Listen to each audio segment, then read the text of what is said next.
நண்பர்களுக்கு வணக்கம். அம்மனுக்கு விசேஷமான இந்த ஆடி மாதத்தில் அம்மனுக்கு உகந்த வேப்பிலையை பயன்படுத்தி நம்ம உருளி அலங்காரம் 2 டெக்கரேஷன் ஐடியாஸ் தான் பார்க்க போகிறோம். அதில் முதல்ல நம்ம ரோஜாப்பூ வச்சு எப்படி செய்யலாம் அப்படின்றத பார்த்துடலாம். உருளியில் தண்ணி எடுத்துக்கோங்க. அது சென்டரில் ஒரு சின்ன டம்ளரோ சரி இல்லை சின்ன ஒரு கிண்ணம் வச்சுக்கோங்க. அதுக்கு மேலே ஒரு 2 அல்லது 3 செவ்வந்தி பூ இருக்கு இல்லையா, அதை உதுத்து மேலாக போட்டுக்கலாம். தண்ணி வெளியில் தெரியாத அளவுக்கு போட்டுக்கோங்க. உங்களோட உருளி அளவை பொறுத்து அதனோட தேவை இருக்கும். பெரிய சைஸ் உருளியாக இருந்தாக்க ஒரு 5 பூ தேவைப்படும். இது சின்ன சைஸ் உருளி தான், அதனால் நான் 3 எடுத்துருக்கிறேன்.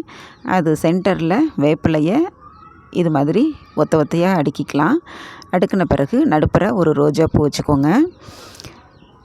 அதன் பிறகு அந்த வேப்பிலைக்கு இடையில கேப் இருக்கு இல்லையா, அதில் இந்த மாதிரி ஒவ்வொரு ரோஸையும் சொருகி வச்சிடலாம். இப்போ சூப்பரான உருளி அலங்காரம் ரெடி. அடுத்ததாக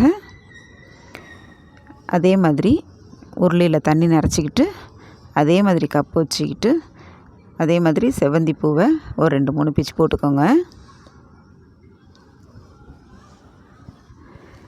இந்த வேப்பிலையை பொறுத்த வரைக்கும் இலை ஒரே சைஸாக முடிஞ்ச அளவுக்கு செலக்ட் பண்ணிக்கணும். பெருசும் சின்னதுமா இருந்தாக்க பார்க்குறதுக்கு அழகாக இருக்காது.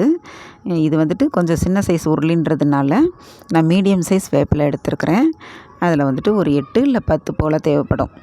அதை வழக்கம் போல் இதே மாதிரி ரவுண்டாக அடுக்கிக்கலாம். சென்டரில் ஒரே ஒரு செவ்வந்தி பூ வச்சுக்கலாம். பார்க்குறதுக்கு ரொம்ப சிம்பிளாக அழகாக இருக்கும். தேங்க்ஸ் ஃபார் வாட்சிங்.